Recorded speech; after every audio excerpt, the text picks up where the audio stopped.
Acts chapter 12. Now about that time, King Herod stretched out his hands to oppress some of the assembly. He killed James, the brother of John, with the sword. When he saw that it pleased the Jews, he proceeded to seize Peter also. This was during the days of unleavened bread. When he had arrested him, he put him in prison and delivered him to 4 squads of 4 soldiers, each to guard him, intending to bring him out to the people after the Passover.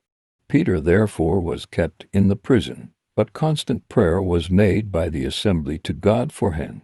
The same night when Herod was about to bring him out, Peter was sleeping between 2 soldiers, bound with 2 chains. Guards in front of the door kept the prison. And behold, an angel of the Lord stood by him, and a light shone in the cell. He struck Peter on the side, and woke him up, saying, "Stand up quickly." His chains fell off his hands. The angel said to him, "Get dressed and put on your sandals." He did so. He said to him, "Put on your cloak and follow me." And he went out and followed him.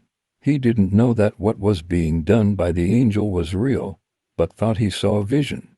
When they were past the first and the second guard, they came to the iron gate that leads into the city, which opened to them by itself.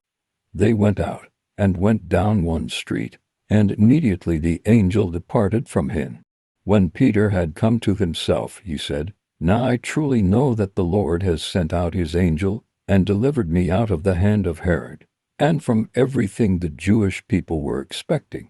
Thinking about that, he came to the house of Mary, the mother of John, who was called Mark, where many were gathered together and were praying. When Peter knocked at the door of the gate, a servant girl named Rhoda came to answer. When she recognized Peter's voice, she didn't open the gate for joy, but ran in and reported that Peter was standing in front of the gate. They said to her, "You are crazy." But she insisted that it was so. They said, "It is his angel." But Peter continued knocking. When they had opened, they saw him, and were amazed. But he, beckoning to them with his hand to be silent, declared to them how the Lord had brought him out of the prison. He said, "Tell these things to James and to the brothers." Then he departed and went to another place.